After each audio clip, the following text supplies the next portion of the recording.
Hi, I'm Mary. And I'm Katie, and this is The Housewife Did It. True Crime Edition.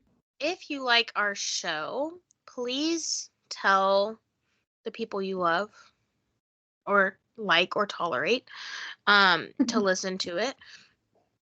And you can subscribe to our YouTube channel. You can also follow us wherever you get your podcasts. And we would love if you would leave us a 5-star review, because the more reviews we get, the easier it is for people to find us.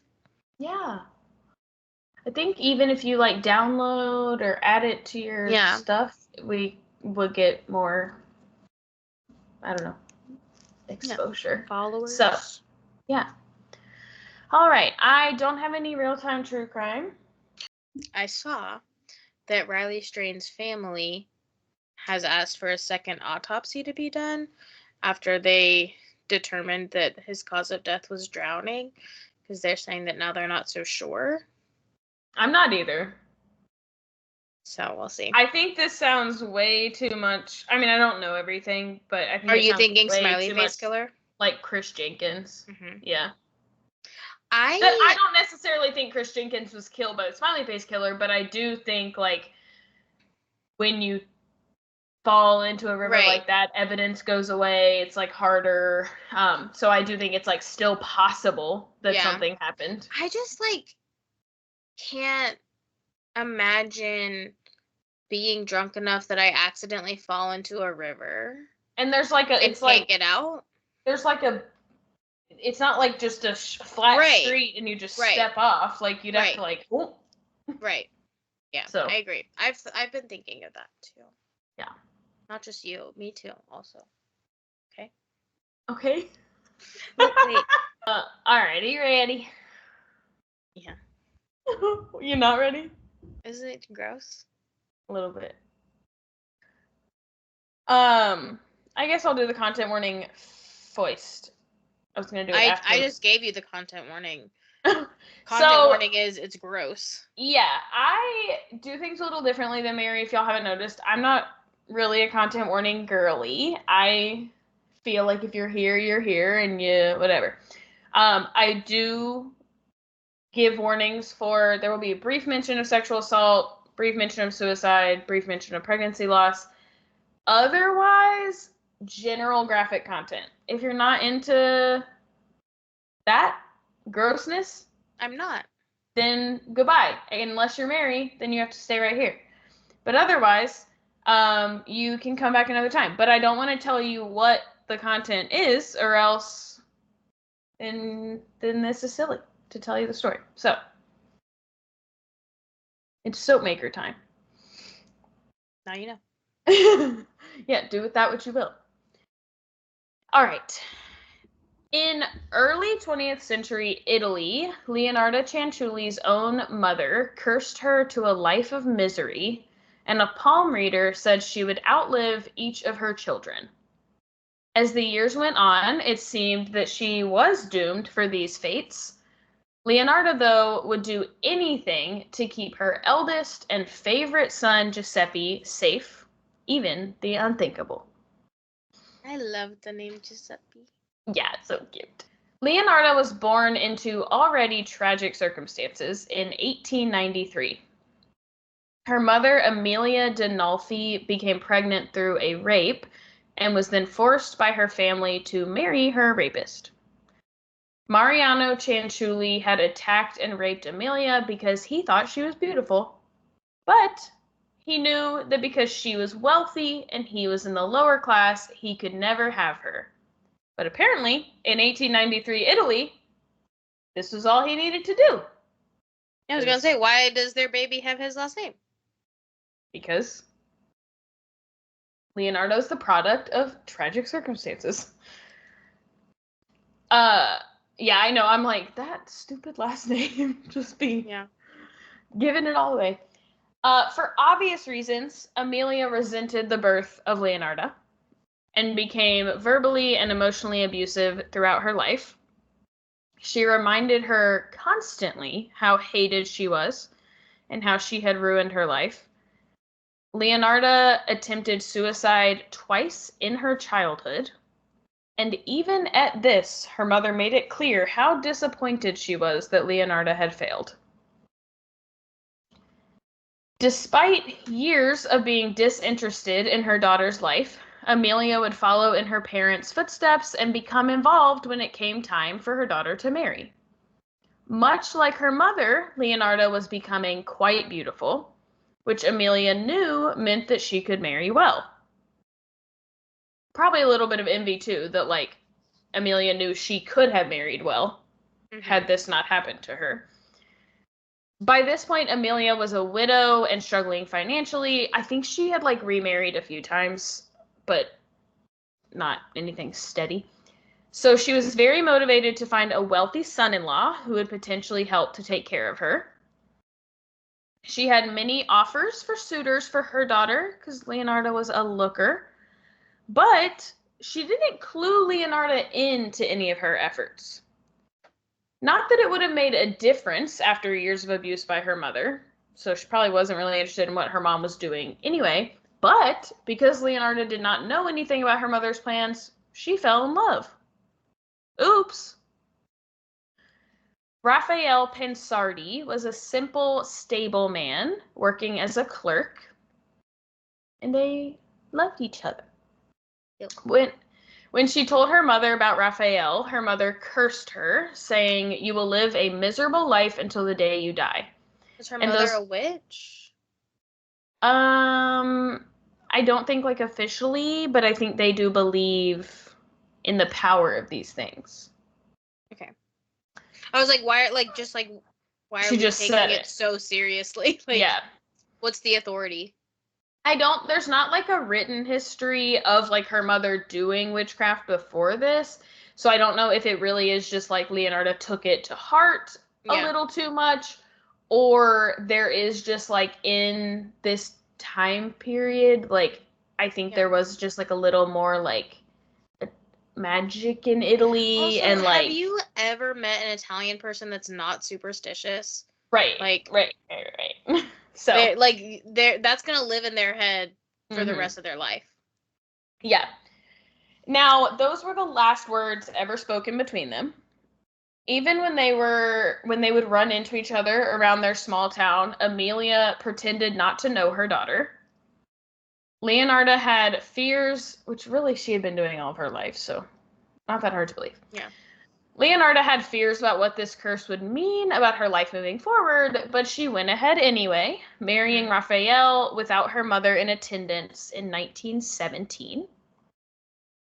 Later, I'm picturing her mom as, like, a stregonona. Yeah. Yeah, I also am, like, I feel this way about, like, all old-timey things, not, like, just in Italy, but every time I, like, look at pictures of people that they describe as, like, lookers, and then I'm like, oh, okay. There is, like, there's a picture. Yeah, there's a picture that comes up when you search Leonarda Cianciulli that's like a flapper girl, but I can't tell if it's her. Yeah, the young picture of her. Yeah, that is her. Okay, I think so. It's everywhere I've looked. Yeah, I just couldn't tell if it was her or, like, someone else in the story. I think it is her, because I've seen pictures of the other people in the story, but it does. I mean, it's hard to know because the only other pictures you see of her, she's old. Yeah. So she is a stregonona. Yeah. Later, Leonarda went to a palm reader who told her that she would live a long life of sadness, so confirmation of what she feared, and that she would ultimately outlive all of her children. Over the course of her marriage, she would have 17 pregnancies. 3 were lost to miscarriages. 10 died at very early ages, so either, like, stillbirths, died in their infancy, early toddlerhood, and she had 4 children who survived into, like, adulthood. The only child that we will hear anything about, really, was born in 1922. Her eldest son, her absolute favorite, and definitely the most important, Giuseppe Pensardi.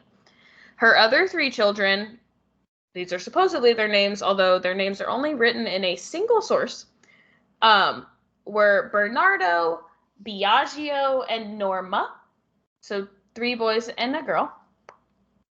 Leonarda was very protective of her children and in a constant state of worry. At this point, understandably. Yeah. Yo, this is getting out of hand. Someone lock those kids away in bubble wrap.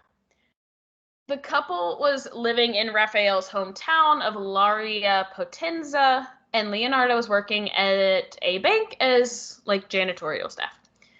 Here, she tried to use her access to the bank ledger to write up a fake bank account. I don't know how bank ledgers work, but to create a fake bank account that had large amounts of money in it.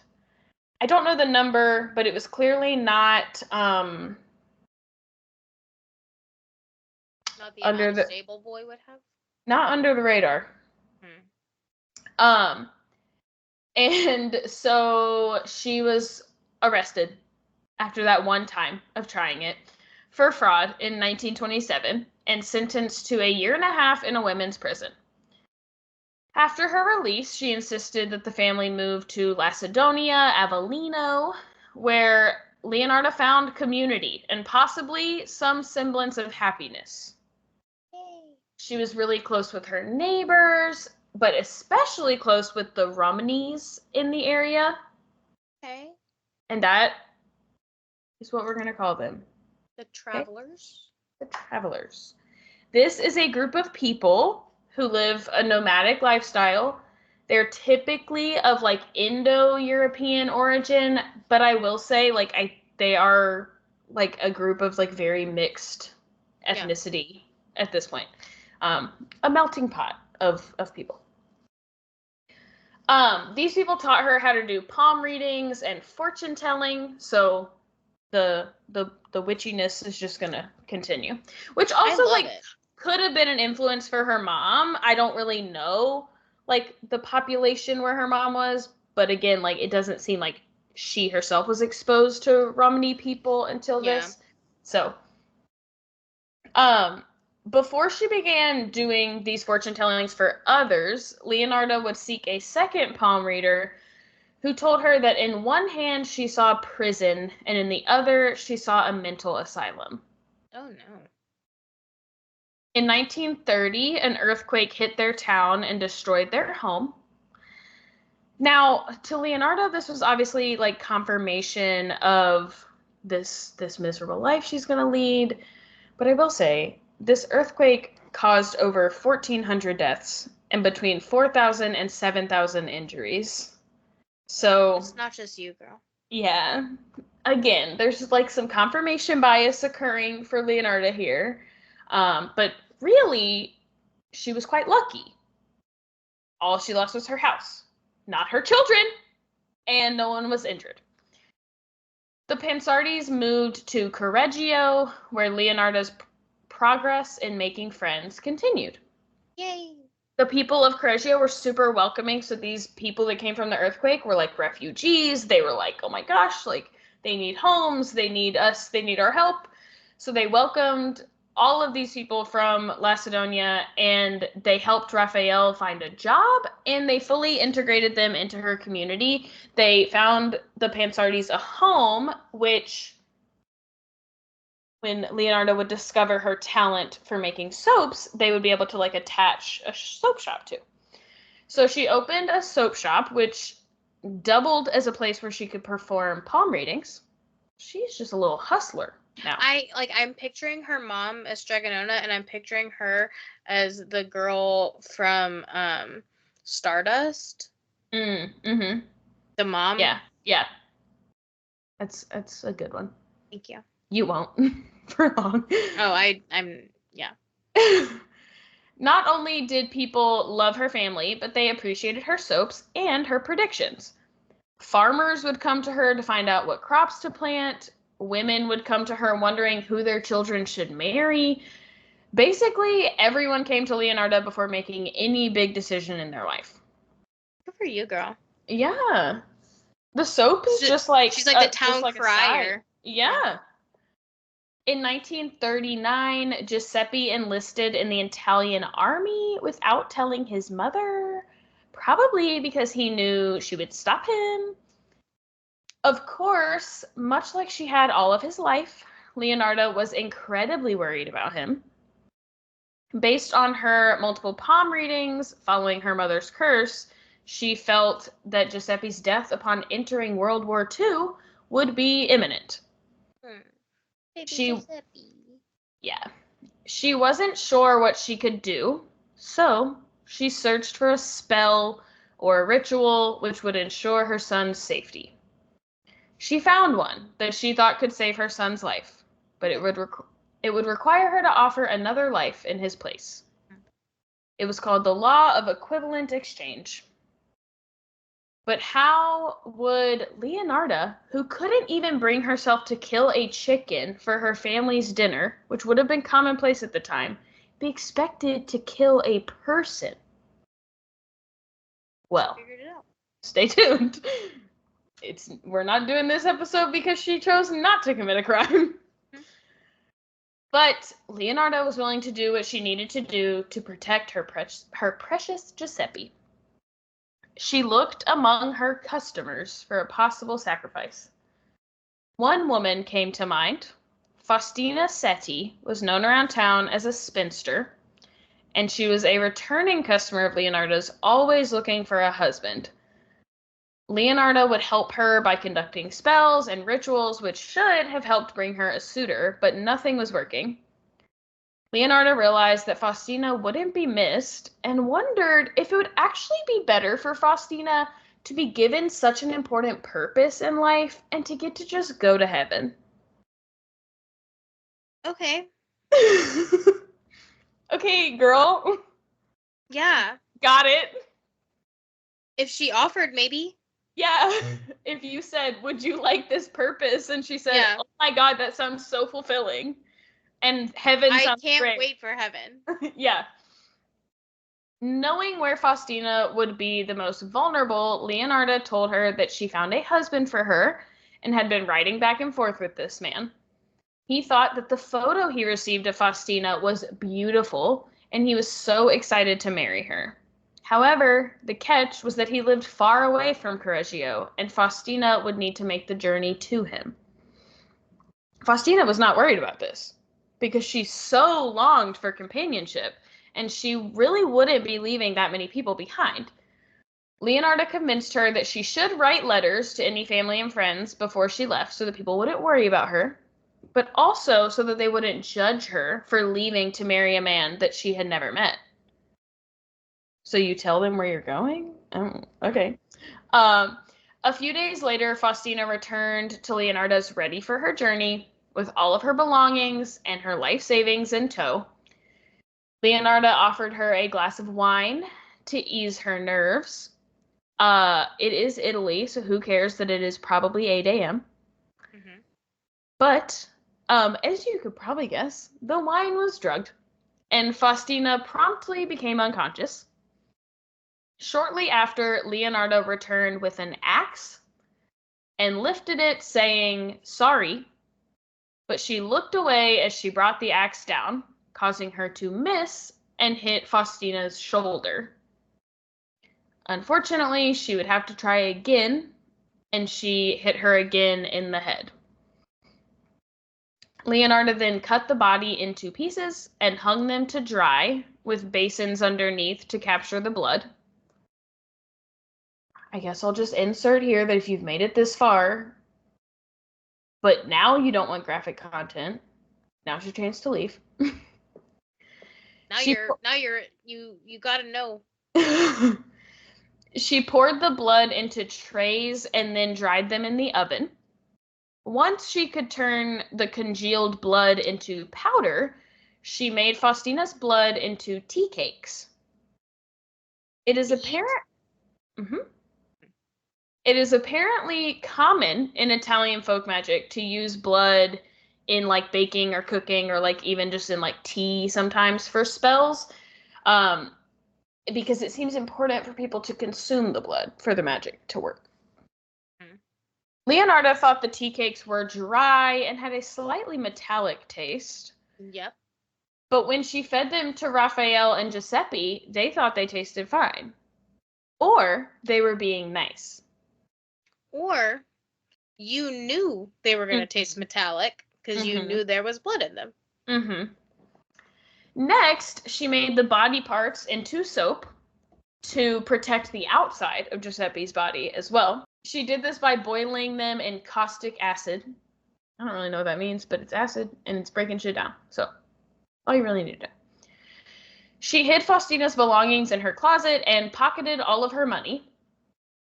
Unfortunately, after all of this work, she looked into her cauldron and found herself disgusted with the dark mush that had become of the soap recipe. She assumed that this was a sign that the spell had failed. She went back to studying the spell books and trying to understand what the mistake was, but she couldn't find anything. This led her to believe that there must have been a problem with the sacrifice herself. So when Leonarda tried, not the sacrifice itself, the sacrifice is still a great plan. Just that lady was wrong. She made bad soap. Yeah.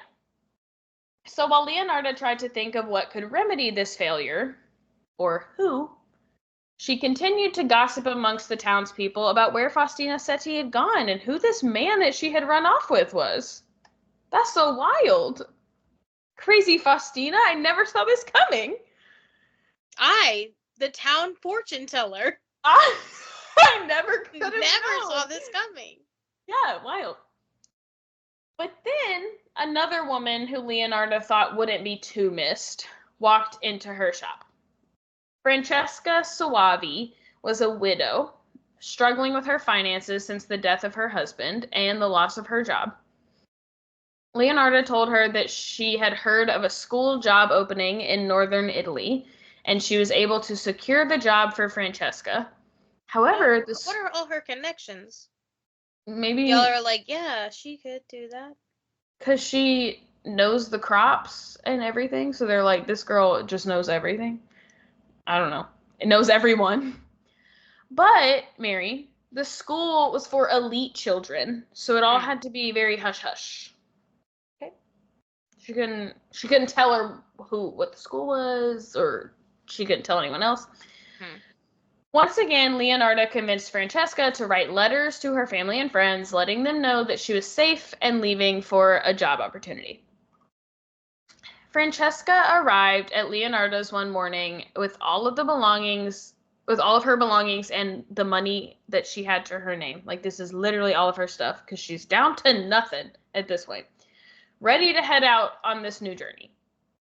She was offered a glass of wine to calm her nerves and became unconscious. Leonarda followed the same steps as before, attacked her with an axe, hid her belongings in the closet, pocketed her money, and then cut the body into pieces and collected the blood. This time, she noticed that Francesca had a yellow layer of fat that the very thin Faustina did not have.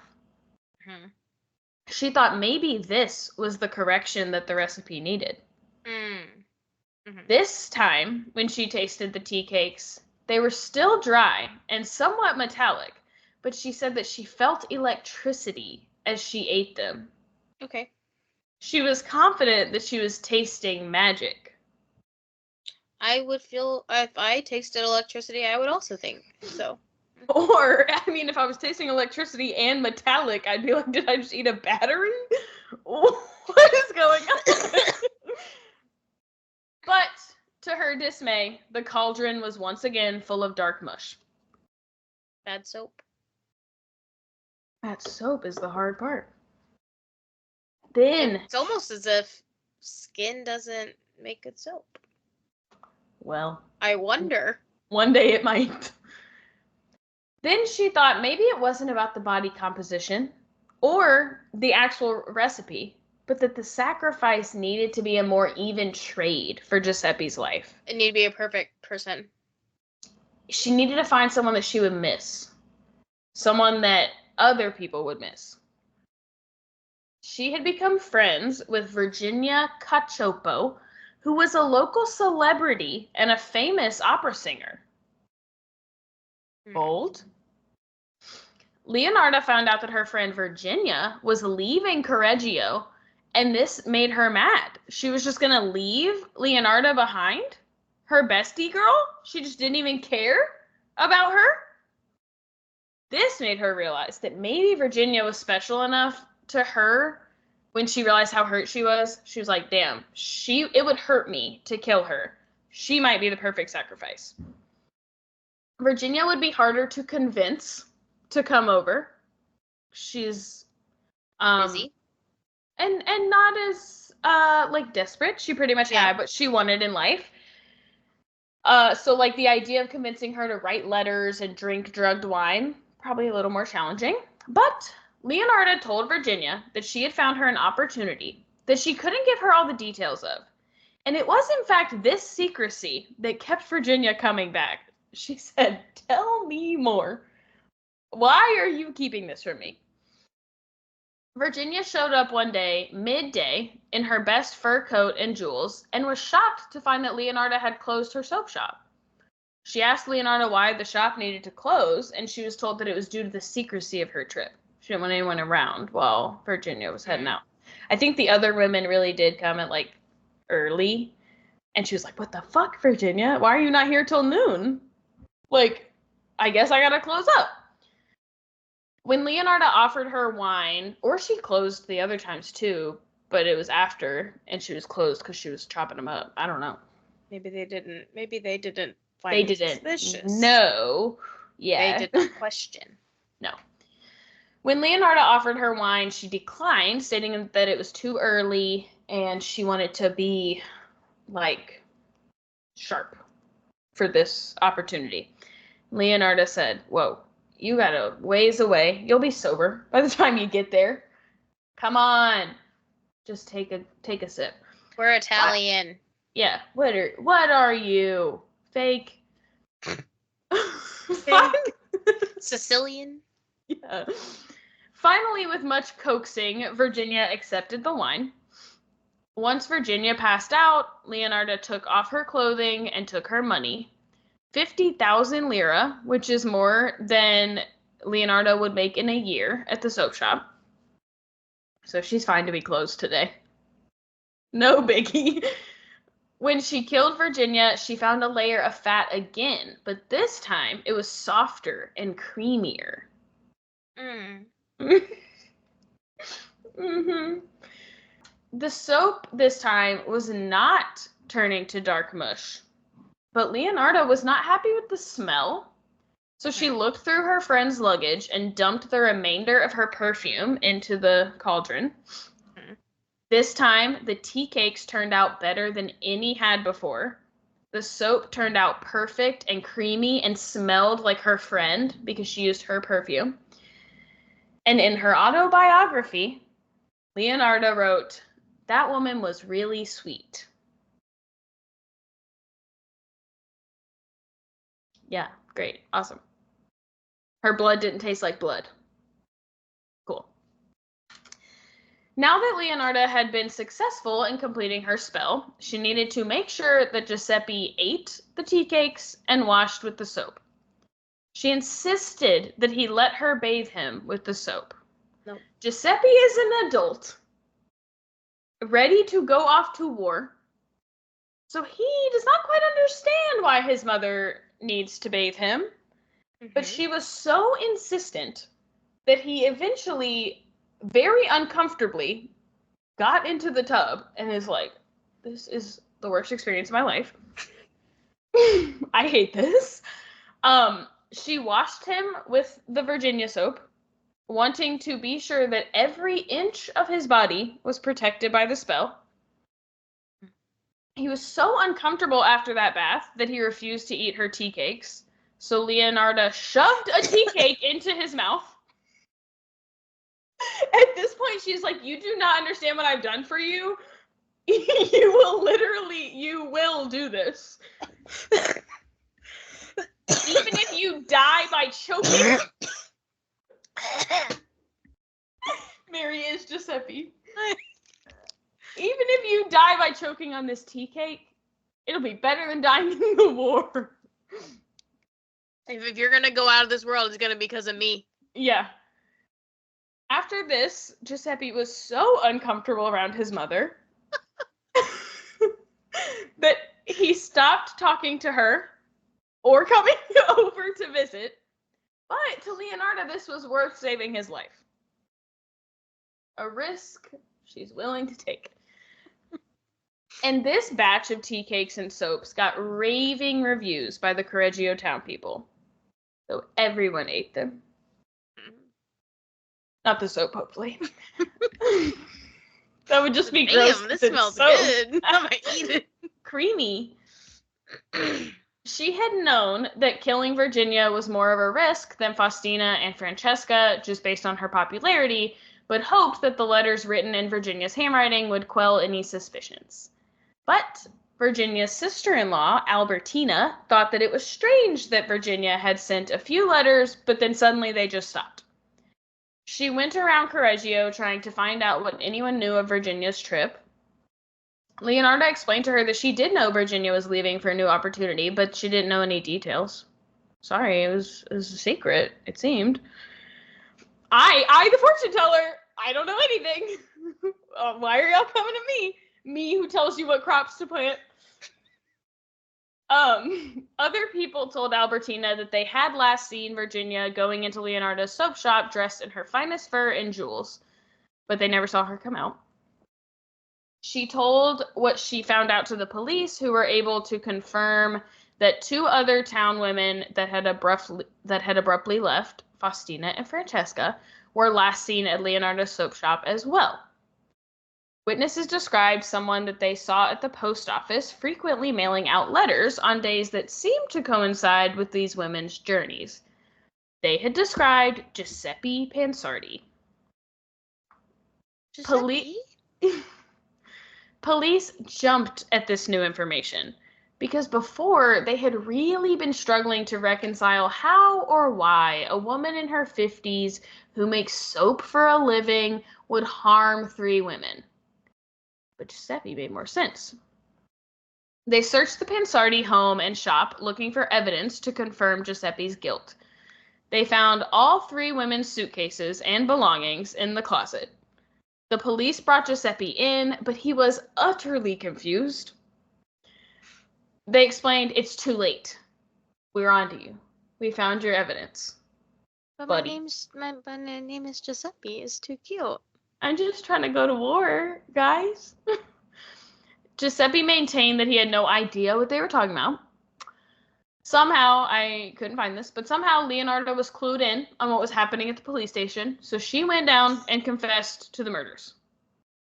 They all assumed she was just covering for her son's crimes, because that's what Italian mothers do. You know, Maybe whatever. your Italian mother.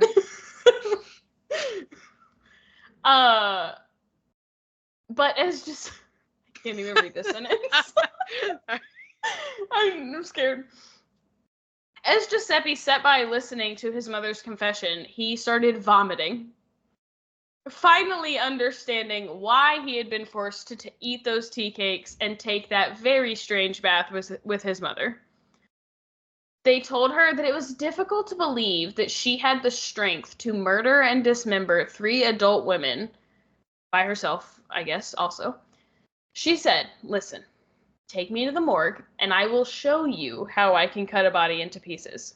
So they did, and she did this in under 15 minutes. They said, "Oh, okay, got it." Isn't that person lucky to have a purpose? Mm-hmm. They're already in heaven, but at least they're watching and being like, "Oh my god, yay. I caught a killer. Yay, go me." A killer that had already confessed. Giuseppe also talked to the police about his mother's history with witchcraft and her belief in curses and spells. She had not been arrested or convicted yet, but the story of her confessions spread around Correggio. She and Raphael became social pariahs, and their soap business obviously went under. No, thank you. As she awaited trial, Giuseppe went off to fight in World War II, and he did not stop by to tell her goodbye before leaving, and he never spoke to her again. Good. Her other children eventually moved away and changed their names to escape these stories about their mother. So I don't think anyone told her goodbye. Leonarda's trial would be held 2 hours away in Milan. Leonarda was not trying to claim innocence. In fact, as experts questioned her ability to have committed these crimes, she grew defensive. This is how Leonarda describes her crimes. Quote, I threw the pieces into a pot, added 7 kilos of caustic soda, which I had bought to make soap, and stirred the mixture until the pieces dissolved in a thick, dark mush that I poured into several buckets and emptied in a nearby septic tank. As for the blood in the basin, I waited until it had coagulated, dried it in the oven, ground it, and mixed it with flour, sugar, chocolate, milk, and eggs, as well as a bit of margarine, kneading all the ingredients together. I made lots of crunchy tea cakes and served them to the ladies who came to visit, though Giuseppe and I also ate them. End quote. One expert said that caustic acid could not have completely broken down bodies, so there must be something wrong with her story. She was offended by this accusation, and she stood up and shouted to the courtroom, bring me a body right now to this court, and I will prove it. Stop offering that! They would also have to bring a cauldron, caustic soda, like, girl, chill. They're like, no, don't question her again. We made that mistake once. Yeah. Stop. She did it. In whatever way, shape, or form she did it. Leave it alone. As the trial went on, Leonarda's already questionable mental stability continued to deteriorate. They said that she was, like, often, like, she would tell jokes on the stand and then, like, laugh hysterically to herself, but, like, no one else was laughing. And that she would, like, shout kind of nonsensical things. So, not well. When she was found guilty, she was sentenced to 30 years in prison and 3 more years in a mental asylum. On one hand, prison, and on the other, a mental asylum. How did you not think, if I kill people, that will come true? That woman said prison? I'm going to do it. I'm going to do that. I might be insane. I'm right. Yeah. In prison, Leonarda became quite popular again. Women were so interested in her storytelling, her palm readings, and eventually her cooking and baking. Nope. I think she was like Red in Orange is... I think she was like the chef after a while. Hopefully, none of the supplies she needed to put body parts in there. 1 year before bring her... it to me.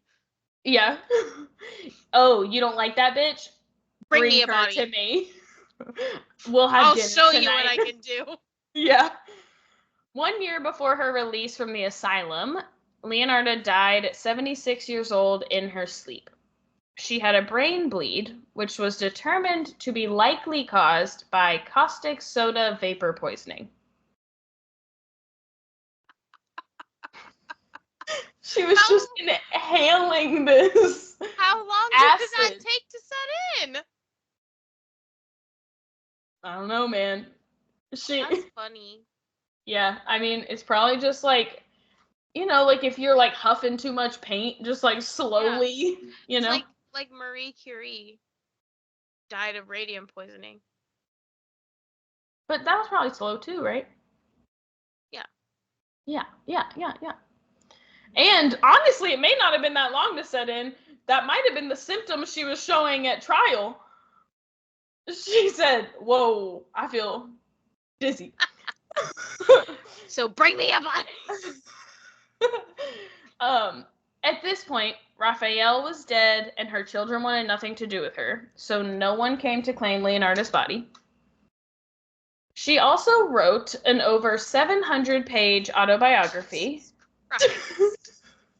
titled Confessions of an Embittered Soul, or whatever the Italian translation is of that. The book has caused some to question any truth in Leonarda's story. She seemed to tell... I think it really was Giuseppe. No, I don't think so. No. But she seemed to tell some outlandish tales, talking about times that she slept with hordes of men in every town she had lived in and slept with their wives. Wow. In 1920. Oh, okay. While this could totally be true, it also just seems like maybe she's not the most trustworthy source. Which could also just be an indicator of delusions and mental illness. So, is the story of the protective spell even true? Did she just like killing? Did she just want to steal these women's money? Or, another theory is those 10 children that died as infants, had she killed them or harmed them? Is the curse even true? Are the palm readings even true? What is the truth? I kind of need it to be true, or else this story just gets kind of boring, you know? Yeah. But she's just like a killer for some fur. I guess she still made it, like, she's still a cannibal too, so I guess that's kind of interesting. Crazy. We also cannot know for certain if Leonarda did outlive all of her children, as the palm reader had predicted, because they left and changed their names, and they couldn't be tracked down. We don't know if the spell to protect Giuseppe in the war ended up working. And today, some of Leonarda's belongings, including that cauldron that she used to break down body parts, are on display at the Criminology Museum in Rome. And that's all. What do you think? Did she kill her babies? No. I really think that she, like, all of these, I think that what happened to her children led her to this, like, overprotective nature that, like, spiraled into like mental illness, surround like postpartum OCD, like just this like need to protect that like went too far. Yeah. I do too. I do think there's like a possibility, just because like finding information on this was really hard because of how long ago it was. And so I will like consider the possibility that like with 2 suicide attempts in childhood, not that like she didn't have an awful childhood, but that like she possibly could have just had a mental illness for a long time. Yeah. And if that is true, then I think everything is on the table, because yes, she could have heard her mother say that. She could have maybe not even heard her mother say that, but she could have heard her mother say that, and then she had all these delusions. The palm readers could be a delusion. Pregnancies could be a delusion, or she could have had the pregnancies, but like in a state of psychosis harmed her babies. Like there's just like so much that becomes possible if you think she's been mentally ill for her whole life. Right. But I think the way that, like, from the information I have, I agree that, like, it sounds like these things, these traumas, like, really just did her in. And yeah, honestly, though, if you think about it, she used the caustic soda, whether she was killing people or not. Like, that is what she used to make soap, and she clearly did not wear a mask. So she also could have, for years, been hurting her brain. That's true. Yeah. So, yeah. Girly. It's like you feel sad for her at the beginning, and then you kind of feel sad for her at the end. But in the middle there, it's dicey. I can't get with it. No. Middle. And I'm like sad that her kid never said goodbye to her before he probably went off and died in World War II. But I get it. Like, I get it. Like, I would also not, so. She needed to know the consequences of her actions. And, I think the one thing that would have hurt her the most. Yeah, and I think, like, knowing that, like, oh, like, the thing I did made him hate me. But also, it's, like, hard because I kind of wish, not just to be mean, but I kind of wish if he did die in the war that she knew. so that she could know it didn't work. But like she doesn't know. So she probably went on the rest of her life thinking like it was worth it. Like he's safe out there, you know. I don't care if he hates me. Mhm. As long as he's not dead. Yeah, whatever. He has to die eventually. Yeah, eventually, and she made it through her whole fucking 30 years in prison, so or whatever. So like the odds are not looking great. Yeah. But it is interesting now because I hadn't really thought about it like that to think that like I always thought like damn though like that palm reader was good, but then now I'm like, but if it's a delusion, then like the things could have happened to her, and then like she went backwards and like believed that like this was destined. So strange. Alrighty, that's all I got, friends. Yeah, great story. Thanks. Thank you for sharing. I didn't want to say content warning for cannibalism because I was like, then they'll know exactly what's gonna happen. Yep. All right. Okay. Bye.